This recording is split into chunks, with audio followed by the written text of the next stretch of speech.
자, 오늘은 6번째 시간으로 복음을 위해 유연해지라. 우리 같이 한번 해볼까요? 시작. 복음을 위해 유연해지라. 제목이 좀 뭘 얘기하고 싶은지 잘 모르겠죠. 뭐가 유연해지는 것일까? 복음을 위해 유용해지라 그러면 좀 이해가 퍼뜩 되는데, 복음을 위해 유연해지라.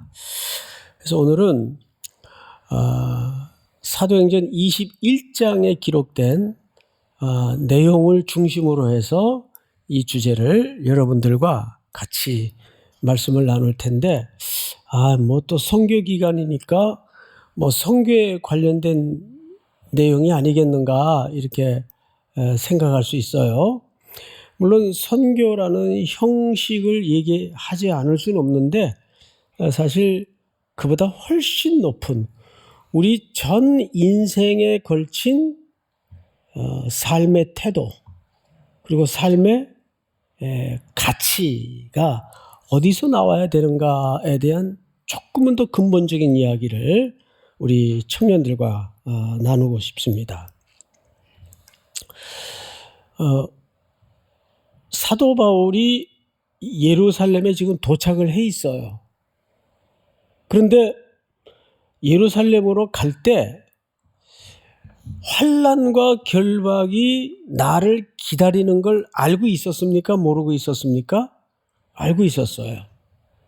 알고 있었는데도 바울이 굳이 그 환난과 결박을 마주하기 위해서 예루살렘으로 가야만 했던 두 가지 이유가 있습니다.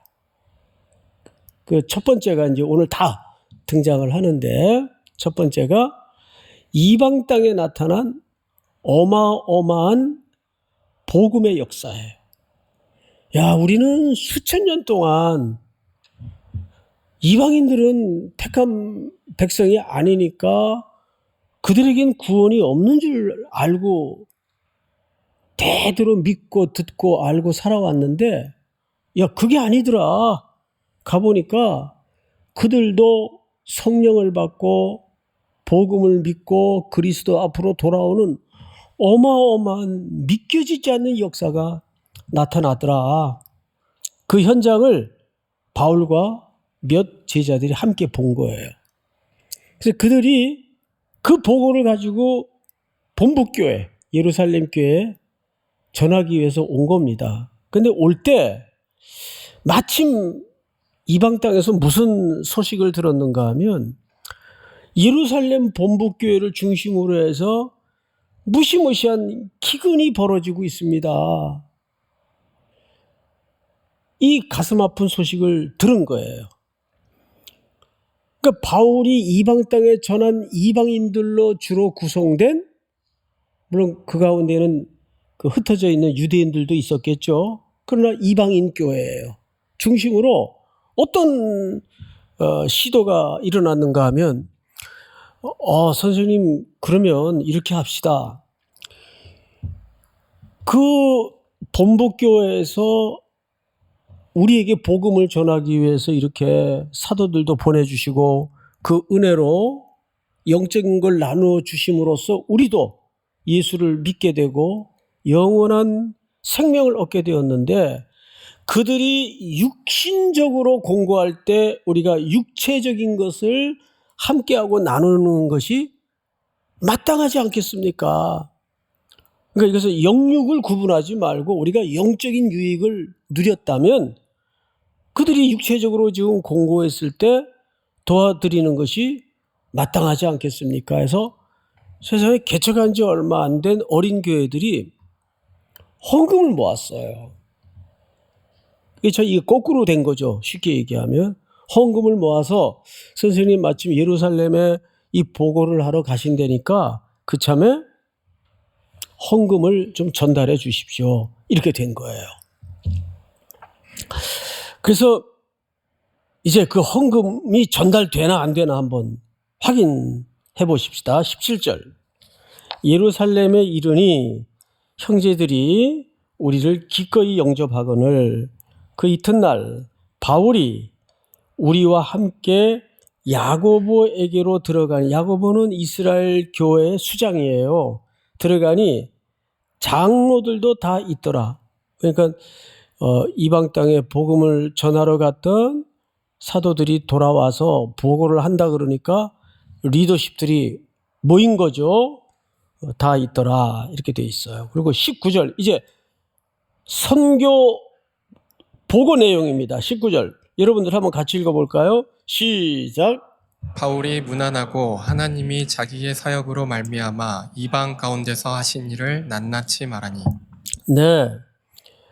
이방 가운데 하나님이 하신 일들을 낱낱이 보고를 합니다. 20절 제가 읽겠습니다. 그들이 듣고 하나님께 영광을 돌리고 바울더러. 자, 앞을 보실까요? 이게 좀 풀어서 앞뒤 배경을 설명을 드려야 이해가 쉬울 테니까 제가 조금 더디더라도 꼼꼼하게 오늘 설명을 다 드리고 갑니다. 자, 선교복을 들었고 이방 땅에도 하나님의 역사가 어마어마하게 나타났다는 내용을 들었어요. 그래서 다 함께 하나님께 영광을 돌렸다 돼 있어요. 근데 이상한 게 아까 여기 방문한 목적이 두 가지라고 그랬어요. 하나는 선교보고, 그리고 또 하나는 뭐죠? 헌금 전달이에요. 맞죠? 근데 헌금 전달한 내용이 오늘 본문에 있습니까? 없습니까? 없어요. 그러면 이 중간에 이게 헌금 사고가 났나? 소위 배달 사고라 그러죠. 세상에서는. 또 간혹 좀 그런 불미스러운 일들이 뭐 왜 없겠어요. 사고가 났나? 사도들이 중간에 이렇게 뚱 쳐먹었나? 그런데 이 사도행전을 누가가 썼습니다. 그렇죠? 예, 24장을 한번 띄워주세요. 여러 해 만에 내가 내 민족을 구제할 것과, 여기 이제 또 하나의 방문 목적이 기술되죠. 구제할 것과 뭘 가지고 와서, 예, 그 구제할 재물을 가지고 와서 언급한 걸로 봐서 아하, 뒤늦게 전달이 되었지 사고가 난 게 아니에요. 분명히 누가가 기록을 했어요, 안 했어요? 기록을 했어요. 자, 그러면 우리가 이런 생각을 해야 돼요. 왜 헌금 전달을 뒤에 했을까? 그리고 선교 보고를 앞에 했어요. 무슨 의미일까요? 여러분, 이거는 참 지혜로운 순서입니다. 우리가 중요하기 때문에 먼저 할 수도 있지만 중요하기 때문에 또 나중 할 수도 있는 거예요. 이 순서를 결정하는 것을 보통 지혜로운 경영이라고 얘기합니다. 생각을 해보세요. 이 당시 사람들의, 유대인들의 세계관은 어떤 세계관을 갖고 있었는가 하면 자기들은 선민, 택한 백성이기 때문에 이방인들은 택함받지 못한 백성이기 때문에 그들의 구원이 없다고 생각을 했어요. 그래서 이방인들을 유대인들 기준에서 뭐 취급했어요? 괴돼지 취급했어요. 더러운 것들이라고 불결한 존재들로 규정을 하고 있었단 말이에요. 그런데 그들이 게다가 우리 돕겠다고 헌금을 모아가지고 사람 편에 보낸 거예요. 그러면 그 종교적인 자존심이 하늘을 찌를 듯한 유대인들이 뭐 서로 같은 복음을 듣고 고백을 한다고 하더라도 할렐루야 하면, 그리고 선뜻 받을 수 있겠어요? 그럼 못 받는 겁니다. 자, 그런데 그 선교 보고를 들었어요. 그런데 여러분, 성경에서 제가 우리 청년들에게도 항상 얘기하지만 구제가 강조돼요. 근데 그거는 단순히 누가 누구를 시혜적 차원에서 돕는 문제가 아니에요. 그래서 돕는다는 표현은 사람끼리 할 수 있는 표현이 아니라 그랬어요. 기억나시죠? 누구만이 할 수 있는 표현이에요? 하나님만이 하실 수 있는 표현이에요. 쥐뿔도 4개 있어야 돕지. 우린 다 하나님께로부터 생명까지도 받은 존재들 아닙니까? 내게 있어야 돕는 거죠. 그래서 우리는 보통 나눈다라는 표현을 써요. 하나님이 도와주는 거지 우리는 우리에게 허락된 은혜들을 뭐 할 뿐입니까? 나누는 거예요. 근데 이 나누는 가치가 뭔지 아세요? 왜 나눌까요? 우리가 미자리 교회들을 도와드린다, 또 선교지에 가면은 꼭 물질적으로 도움을 가지고 가요. 근데 그게 무슨 뜻인지 압니까? 우리도 여러분과 한 지체입니다. 우리도 이 물질을 통해서 여러분들과 교제하기를 원합니다. 그 뜻이에요. 그리스도 안에서 우리는 하나입니다를 고백하는 거예요. 이렇게 해서 20절 다시 보세요. 그들이 듣고 하나님께 영광을 돌리고 바울더러 이르되 형제여 그대도 보는 바에 유대인 중에 믿는 자가 수만 명이 있으니 다 율법의 열성을 가진 자라. 앞을 잠깐 보십시다. 이 부분도 설명을 들어야 우리 청년들이 좀 무슨 말인지 이해가 쉬울 것 같습니다. 예루살렘 본부교회 리더십들이 선교 현장에 일어났던 보고를 들었어요. 그런데 여기서 슬그머니 한 가지 딴지를 걸고 이제 나오는 겁니다. 알겠어. 그대들 말을 내가 인정하겠는데 이방 땅에 그렇게 이방인들에게도 구원이 있다는 걸 내가 믿겠습니다. 우리 교회가 수용하고 받아들이겠습니다. 그런데 그 이방 땅에도 많은 우리 동족들이 흩어져 살고 있는데 그걸 보통 디아스포라라고 그러죠. 살고 있는데 그들 중에 복음을 들었던 자들에 의해서 당신 바울에 대해서 이상한 소문이 자꾸 들립디다.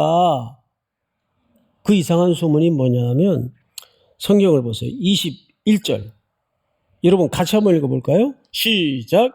내가 이방에 있는 모든 유대인을 가르치되 모세를 배반하고 아들들에게 할례를 행하지 말고 또 관습을 지키지 말라 한다함을 그들에게 들었도다. 네. 알고 보니까 예루살렘 교회 바울에 대해서 심각한 악평이 하나 돌아다니는 거예요. 수근수근 하면서. 뭐냐면 바로 21절입니다. 당신이 그리스도의 복음을 전하는 것까지는 우리가 좋은데 어떻게 모세를 배반하고 모세의 율법을 폐해도 되고 안 지켜도 된다고 그들에게 가르쳤습니까? 왜냐하면 아직은 그때 유대교에서 그리스도교로 이게 전환되는 과정이기 때문에 이 율법을 지키는 것도 겸해서 중요하게 생각을 했어요. 온전한 자유를 누리지 못하고 있었기 때문에 당신에게 대해서 그런 악평이 들리던데 근데 이게 다 거짓 소문이에요. 우리 사도행전 16장을 한번 띄워주실까요? 바울이 이방 땅에 다니면서 여러 성으로 다녀갈 때 예루살렘에서 지침 하나가 내려온 거예요. 예루살렘 교회에서. 예루살렘에 있는 사도와 장로들이 작정한 규례를 율법에 근거해서 만든 규례들이 있습니다. 그들에게 주어 지키게 했어요? 지키지 말라 그랬어요? 지키게 했잖아요. 이게 팩트예요. 근데 소문은 바울에게 악감정을 가지고 돌아 모세는 이제 필요 없다.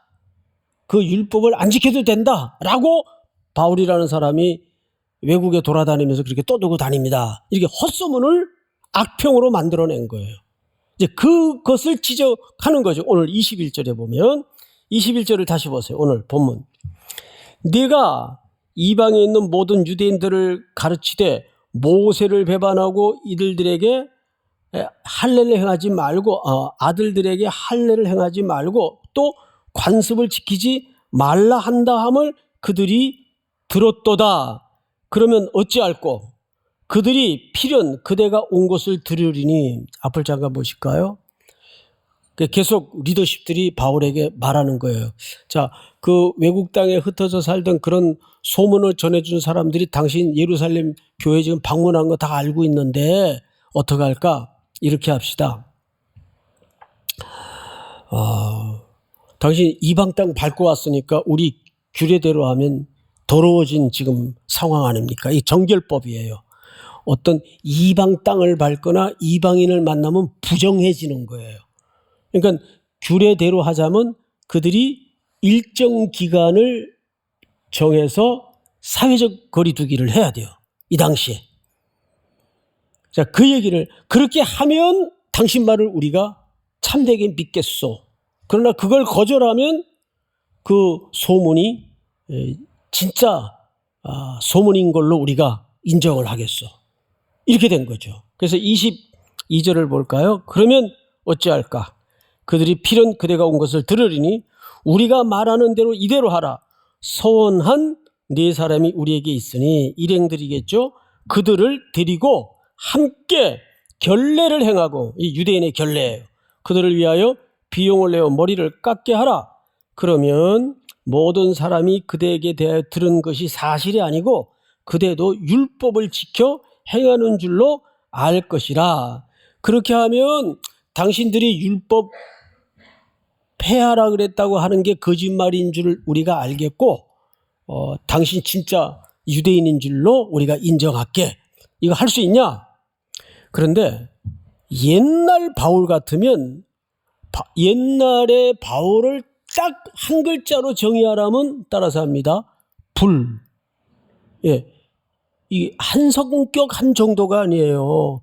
너무 율법에 충실하고 열심히 있어서 저 다메섹까지 쫓아가서 예수 믿는 사람들 영장 발부받아서 체포하고 가두고 죽이고 하던 사람이에요. 옛날 같으면 이 종교적 열심에 근거해서 불같은 삶을 살았어요. 그럼 딱 과거의 사도 바울의 정의는 한 글자로 불. 그러면 사실 이 제안은 당신이 진짜인지 가짜인지 확인해 보고자 하는 이 제안은 사도 바울에게 굉장히 참 모멸스럽고 자존심 상하는 일이에요. 내가 그렇다면 그렇게 알아듣지 뭘 그걸 시험을 다 이렇게 그것도 규례를 통해서 해보느냐. 내가 뭐 그거 한다고 안 한다고 구원 받고 안 받고 하는 건 아닌 걸 바울도 알 텐데. 그런데 바울이 했을까요? 안 했을까요? 합니다. 그래서 지금 변화된 바울은 딱 한 글자로 뭐라고 정의할 수 있는가 하면 따라서 합니다. 물. 예, 불에서 물이 된 거예요. 물 같은 신앙이 된 거예요. 자, 성경을 보십시다. 25절. 주를 믿는 이방인에게는 우리가 우상의 제물과 피와 목매어 죽인 것과 음행을 피할 것을 결의하고 편지하였느니라. 예, 이렇게 예수 이미 믿은 사람들에게도 이런 규례는 지켜야 된다. 그리고 편지를 이미 보냈어요.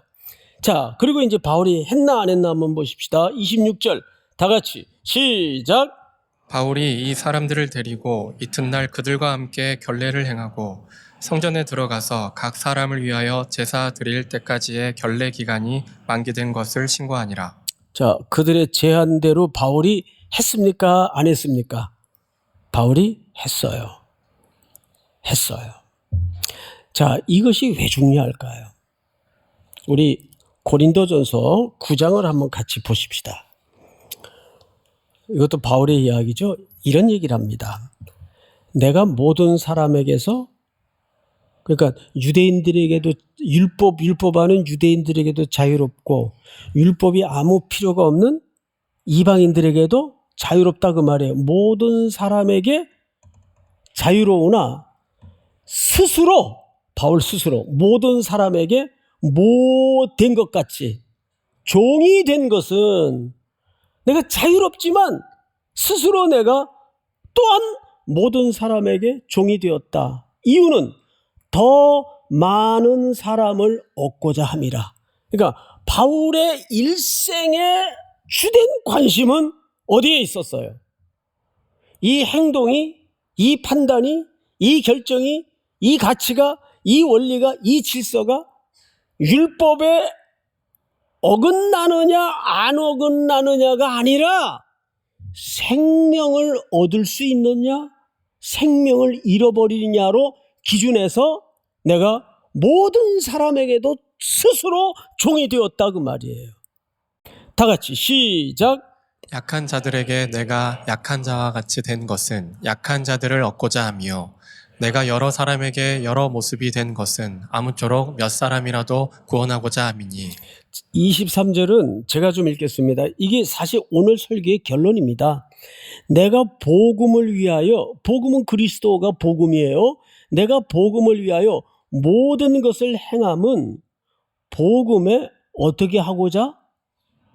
참여한다는 말이 무슨 말일까요? 여러분, 그러니까 이것은 선교를 위해서 선교의 어떤 유용성을 강조하는 측면이 아닙니다. 더 깊은 얘기를 하는 거예요. 예수 그리스도는 누구십니까? 하나님의 아들이시고 하나님이세요. 예수 그리스도가. 그런데 그분이 나 같은 죄인을 구원하시고 생명을 얻기 위해서 피조물의 몸을 입으시고 이 땅에 낮고 천한 모습으로 죄인의 형상을 입으시고 오셨어요. 누구니까 가능한 일이죠? 예. 창조주니까 가능한 일이에요. 여기 복음에 참여하고자 한다라는 말은 우리의 모든 이 땅에 살아가는 삶의 원리와 기초와 가치와 질서가 그 원리가 철저하게 뼈대가 되어야 된다는 얘기입니다. 이 얘기를 빌립보서 3장에서는 이렇게 해요. 또한 모든 것을 해로 여김은 내 주 그리스도 예수를 아는 지식이 가장 고상하기 때문이라. 내가 그를 위하여 모든 것을 잃어버리고 뭘로 여겨요?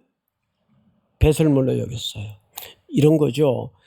예수 그리스도가 어떤 것과도 바꿀 수 없는 절대 진리고 절대 가치라는 이 진리가 내 심장 한복판으로 제대로 들어오면 이 땅에 살아가는 모든 가치, 질서, 원리가 상대화될 수밖에 없고 그것이 배설물처럼 여겨질 수밖에 없다는 거예요. 그게 제대로 안 들어오니까 우리는 절대적인 게 이 세상에서 너무 많은 거예요. 사랑하는 형제자매 여러분, 저는 청년의 시절에 여러분들 심장 한복판에 이 절대 가치이신 복음의 주제이신 예수 그리스도가 심장에 들어앉아서 나머지 모든 질서, 가치, 원리는 상대화되고 배설물로 여겨질 수 있는 고백이 있어지기를 주의 이름으로 축복합니다. 우리 다음 구절을 볼까요? 9절 같이 한번 읽습니다. 시작. 그 안에서 발견되려 함이니 내가 가진 의는 율법에서 난 것이 아니요 오직 그리스도를 믿음으로 말미암은 것이니 곧 믿음으로 하나님께로부터 난 의라. 아멘. 이게 무슨 말일까요? 이 땅에 민족주의, 또 혈연 중심, 관습, 혈통 중심, 이런 인간이 쌓아놓은 담들이 있어요. 또 한국 사회도 진보 보수가 나눠져 가지고 거기에 기독교인들이 이런저런 모양으로 얽혀 있어요.